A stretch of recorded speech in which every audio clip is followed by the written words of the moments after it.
So, over the past few days, I've been playing the public test server for patch 1.8 a bit, but you already know about that because I made that video with all the new gear and all the new weapons, and I also streamed a bit yesterday. And while talking to everybody, either in-game, in the YouTube comment section, or to people on Twitch, I saw the same few comments coming back over and over and over again, and that is that a lot of people are worried about the new classified gear being way too powerful, and that we're going back to patch 1.1 type of strengths with all the gear and the player power. And today, I wanted to take a little bit of time to talk about these things, because I can already see the shitstorm of complaints and videos coming. Nomad, too strong, Banshee, too strong, etc, etc, etc.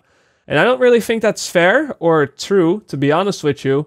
And I wanted to give my perspective on all of this and how it will affect the game in the long term. So, the new classified gear sets, are they powerful? Yes, they are. They are very, very powerful in ways that we haven't really experienced in the division for a long time. Are they game-breaking though, or too powerful, or in other words, overpowered? No, I don't really think so. You see, in my eyes, something that is overpowered in a video game is something that is a must-have, something that you almost cannot do without if you don't want to put yourself at too big of a disadvantage. The Alejandro LMG on the PTS right now, that thing is overpowered, yes. Sentry in patch 1.1, that was overpowered as well as smart cover. The plus health rolls in patch 1.7, you could say that they were overpowered because you kinda had to have them or else you were really squishy. But when I look at any of these new gear set bonuses, any of the 6-piece builds out there, I don't think any of them are a must-have. I don't see any of them being too overpowered. I've said this before, and I'll say it again, but the player power in any game is relative to each other. All of these builds that you're seeing on patch 1.8, they're all very strong and powerful in their own unique and different way, and they all have ups and downs.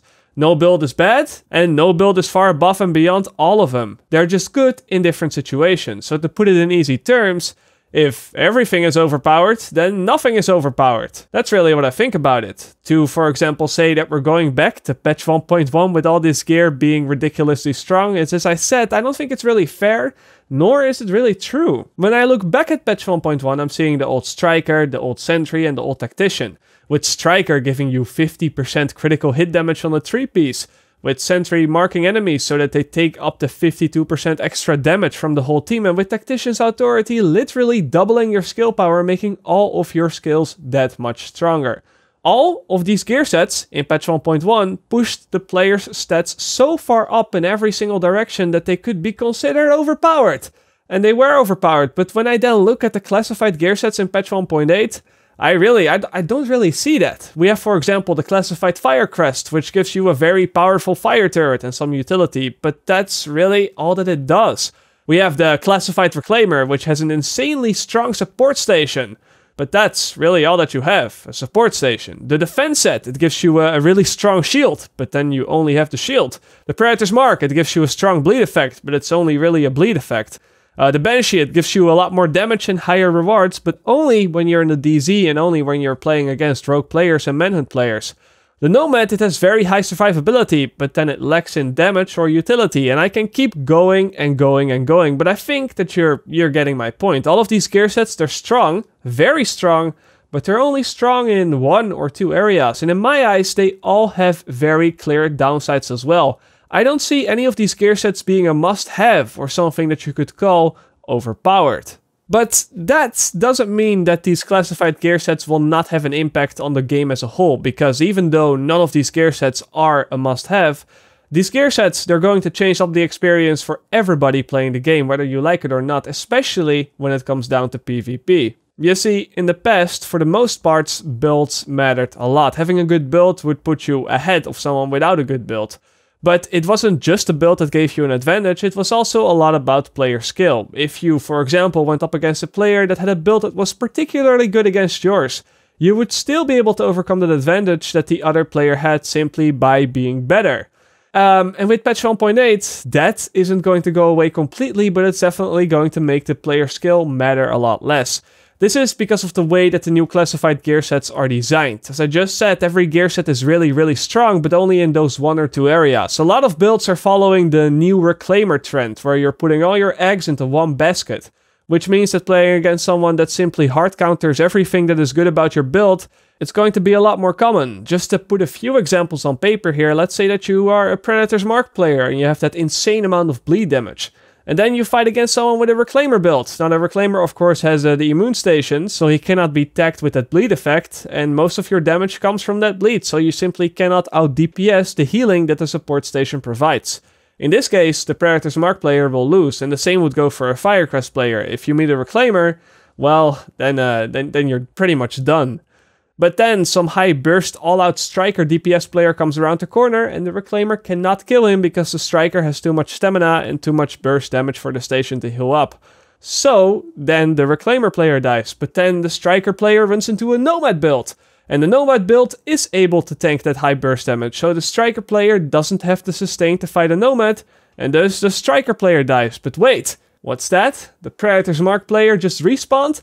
And the damage over time from the bleed can starve out the Nomad player, and thus the Nomad player dies. And it pretty much goes on and on and on. One build counters another. Now this is extremely simplified and maybe not 100% true. What I just told you guys are just some stupid examples that I literally just pulled out of my ass.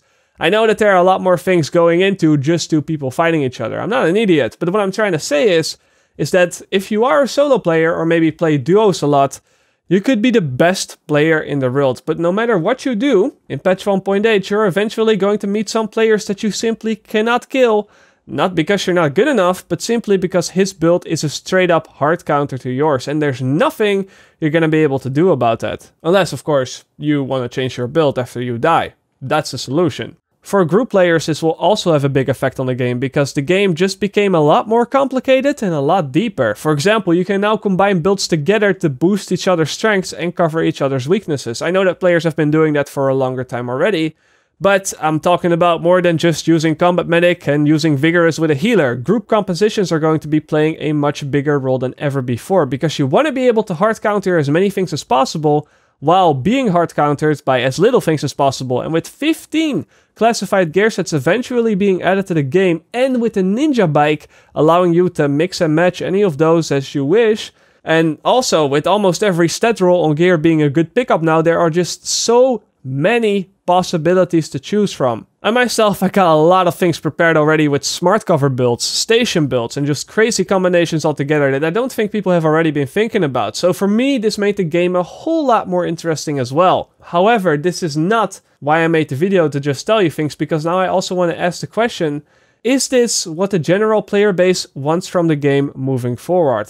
Again, I really like this idea. I believe it does not only make the PvP game more interesting, but it also makes PvE more fun. And if resistance is difficult enough to the point where in the later rounds these group compositions really matter, then I'm all up for it. I'm gonna have a lot of fun. But I do believe there are also a big group of players that when they're shooting at things on the screen, they expect things to die. And while in PvE, that's definitely going to happen with the power that the new gear sets provide, for PvP, it could be that if you do not bring the right tools to the table, then you can end up finding yourself in a place where no matter what you do, the health bars of the enemy players just do not seem to move down. With patch 1.8, the game is definitely moving a lot more towards the RPG part of the game, and it's moving away from the shooter part of the game. Having a good aim and consistently landing headshots, it's going to help you, but it's not nearly going to be as important as simply showing up to the party with the right build. I will say though that with the new optimization station, getting the gear needed to participate in proper PvP is going to be a lot easier for everybody, as you can reroll up to 2 stats on the classified gear, and then you can max out every single stat to create the perfect build. So even the more casual audience will not be eliminated from that fun PvP at all. They will, just like everybody else, be able to put a good build together. But even then, you know, those players may not have a coordinated squad, and if they team up with a few guys running with some stuff that doesn't really synergize together, well, you already know what's going to happen. Those guys are going to have a pretty bad time, unless they are, of course, also fighting against players with builds that also don't synergize together. And especially with the changes to friendly fire in the Dark Zone, going rogue while being solo, well, you can pretty much forget about it, because unless you're super lucky and you're playing versus a bunch of potatoes that also happen to have the wrong builds to play versus you, I think that you're going to have a pretty bad time, because as I said before, the chances are very large that at least one of those players hunting you down has a build that you simply cannot deal with. But yeah, those are some of the things that I wanted to share with this video, hoping to sparkle up some discussion about this. You know, is this a good thing? Is this a bad thing? Do people like this? Do people not like this? It's quite important that we talk about this because this is a real thing, guys. This is happening to the game right now, and we're already pretty much at the point of no return, seeing how a lot of these gear sets are already finished up. Some of them are already in the live game, and I don't think that patch 1.8 is further than a month away. So, if anything, we really should be talking about these things. But yeah, that is going to have to do it with this video. That is all I have to share with you today. So, as always, I will see you guys later, or like they say in the Netherlands, see you later.